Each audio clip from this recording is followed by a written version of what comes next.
Is Black Widow worth the wait?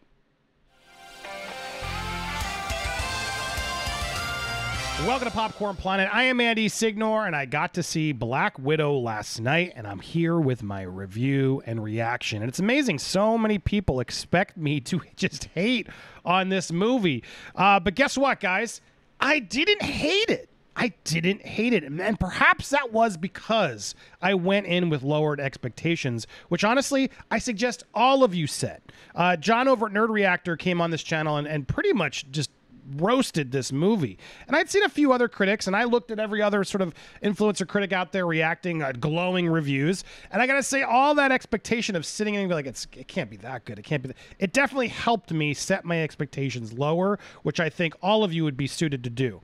Now, look, is this movie perfect? No. Is it worth the wait? Maybe not. But overall, I got to say, because I went in with lower expectations, I did enjoy it way more than John over at Nerd Reactor.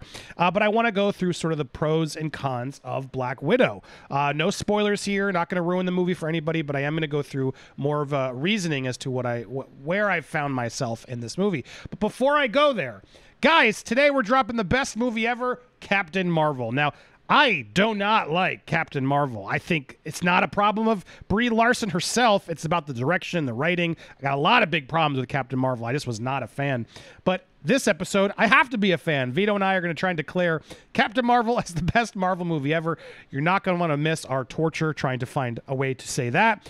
So check on over there. I'm going to put it up the iCard if you don't care about my review. It's going to be up there. Yeah, it'll be up there in that corner. Yeah. Up there.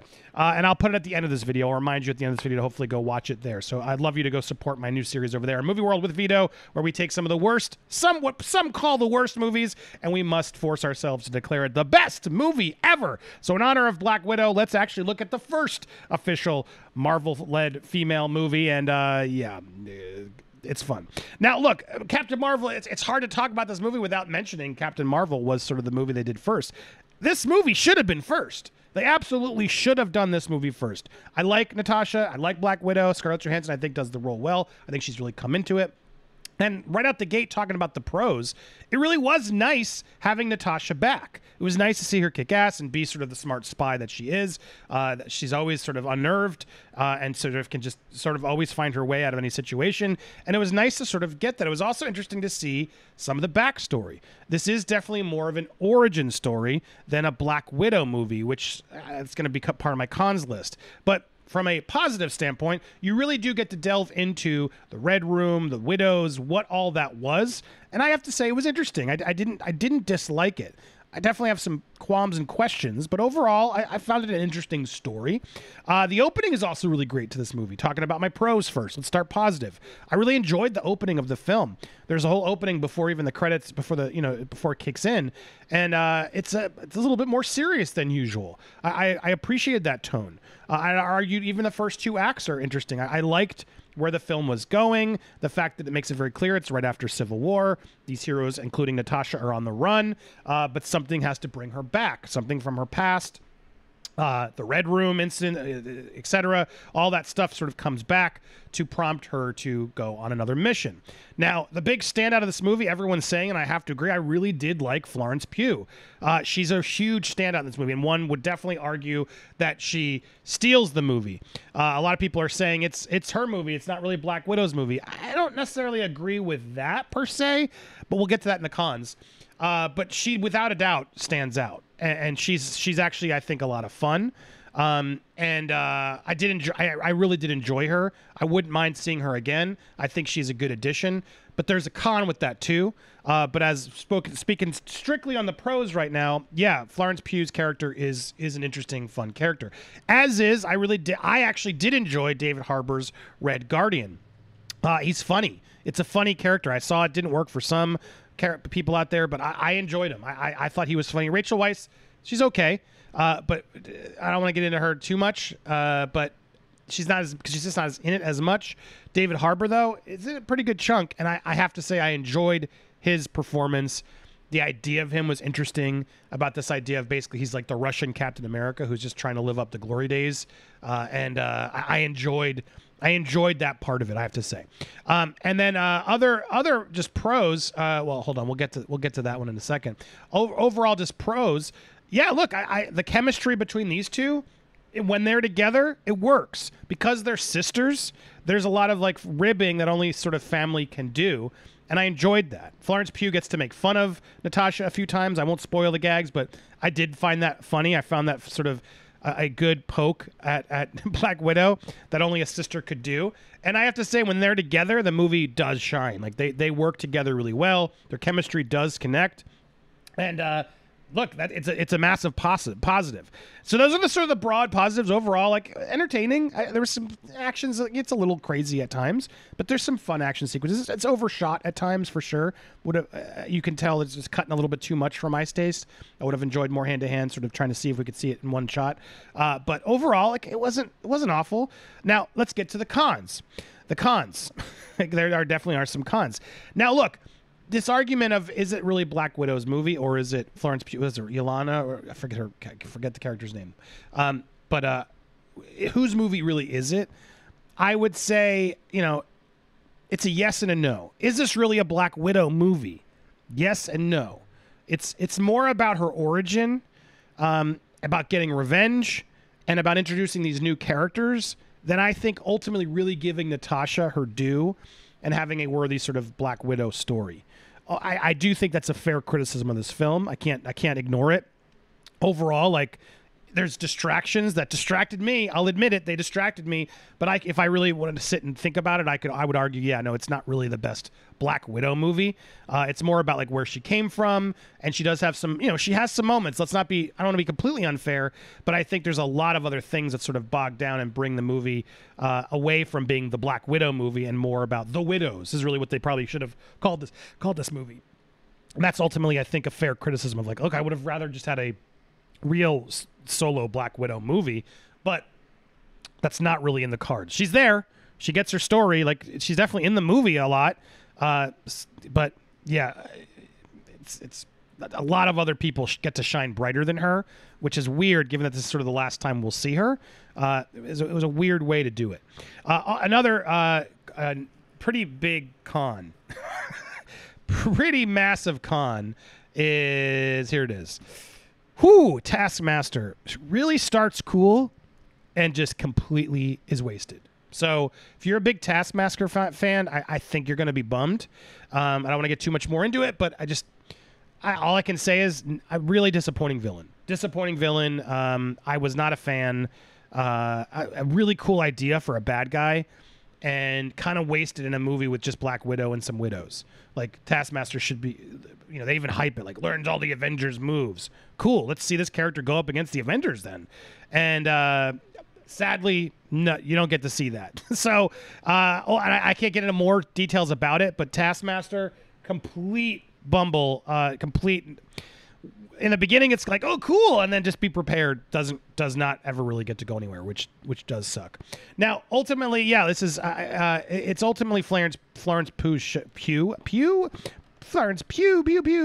It's ultimately her show, and I didn't hate it. I gotta say, I didn't hate that fact. Yelena is her name. It's just kidding me.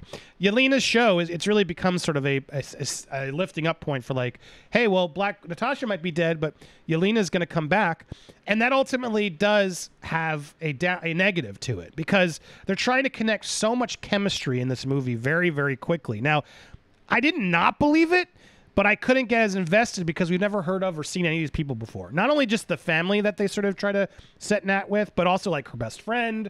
There's a character who sort of shows up and gives her pretty early on, like sets her up with her safe house and her stuff that's not part of S.H.I.E.L.D. And you're just like, who's this guy that Nat's really into? And so all these people just haven't been mentioned before. And so to really like rely on those emotional connections in the film, being part of a Marvel universe with so much backstory and things we know, it's weird to just be thrusted in this new world where you're like expected to like be as emotionally connected to these new people. And I didn't dislike them. I don't think it hit as hard because we don't know these people are, and we're supposed to like care about them as much as we do the people we've seen in all these Marvel movies. So again, they try to rush a lot of new backstory really quickly to justify it. And I can see what I see it a little bit myself. That definitely was a con. And at the end of by the end of the movie, like without spoiling, it becomes pretty clear this is a setup for the new folks, because Black Widow doesn't come back. That's not a spoiler. She died in Endgame. This takes place before Endgame. Ultimately, that hurts it in becoming the Black Widow movie on screen that you expect it to be. So I see that as well.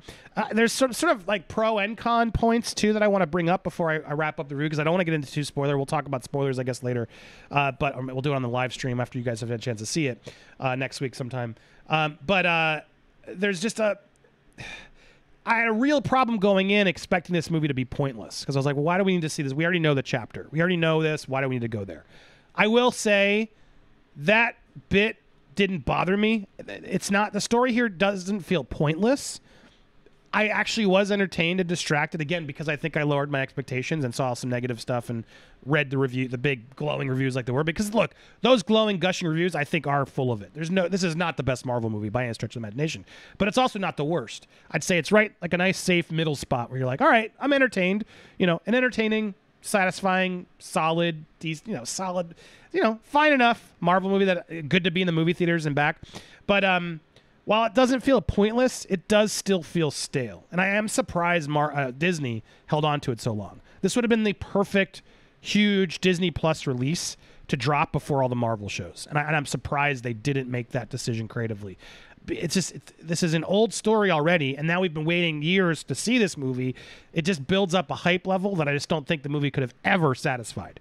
And so I'm shocked that they didn't just put it out early on Plus and just sort of give it, look, let's do this. This is going to launch Disney Plus. It's going to be better to have this out there than Wanda and all these things right out the gate. So let's set the tone here. And I think it would have helped. So I'm surprised they didn't. It's really weird they held on to this movie so long, because while it doesn't feel pointless, like as a Marvel fan, I am a Marvel fan. I'm not here to hate on all Marvel things. There are going to be a lot of people who are just going to hate on this movie, and they're going to hate on me for seemingly not being as harsh as I want. But I got to be honest, I didn't hate it. I did not hate this movie. It's not Captain Marvel bad, in my opinion, or Iron Man 2. I really had problems with Iron Man 2. It does feel stale. So it's weird they sat on it so long. So overall, I gotta say, like, the movie isn't bad. It's just like, I guess, a good review for me, given all the sort of worry and stuff I put out there. It's definitely not bad from my point of view, but it's not. I can't glow and say, oh my God, best Marvel movie since Winter Soldier. No, there are some interesting points. There is some serious moments. I did connect to that. I gotta say, it was nice to see these two together for sure. They're the standouts of the movie. Some of the action gets a little bit Marvel superhero-y, like Fast 9 style, where at least here I know they're superheroes, sort of. But there's a few moments I remember Don, I saw it with, we were looking at like, what? They're starting to get on that line of like, wait a second, it's crazy. But that's sort of also what you expect now with the Marvel movies, so it's hard to knock it for that. Overall, I got to say I'd give this one probably like maybe a 6.5 out of 10. If I'm going to get forced to give a sort of quick initial rating. So it's not a glowing review by any stretch of imagination, but it's not like this movie sucked. It didn't suck. It's okay. It's okay. From my point of view, it's okay. And I think you could see this in theaters. I'd love for people to support the movie theaters, because I love the theater experience. So if you can, there's definitely some big spectacle, big moments that I think it plays nice in theater. I had the choice to go theaters or digital, and I chose theaters because I wanted to sort of see the big Marvel movie back in theaters since they're open, and I'm glad I did. It was nice to see this in a big theater without any distraction and enjoy and that's probably another reason why I probably enjoyed it. If I'd watched it at home on my TV, I might have been like tempted to check my phone a few times, and I didn't, so I got to be invested in the movie. So I encourage you to do that if you can. But what do you guys think? Are you excited for this? What do you think? Before anything else, I want to make sure I also give a big, hearty plug to my channel, Movie World, where I typically do my reviews. A lot of Fast 9, Luca, all the stuff. Reviews have been posting over there more often than not, but when it's a big, huge summer tentpole movie like this, I know a lot of people are caring about, I'm going to probably put some reviews here to help promote and keep reminding over there. But I want to really promote best movie ever. I'm going to put a link right here at the end of this video, so if you can, go click on it. Before we do any of that, if you haven't already, please hit that subscribe button. Make sure you are subscribed, hit the bell for all alerts, smash the like button, and leave a comment down below. Appreciate all you guys. There it is. Go watch Best Movie Ever. It's a lot of fun. You're going to have some fun with it. Thanks so much for watching here, Popcorn Planet. Click it. What are you waiting for?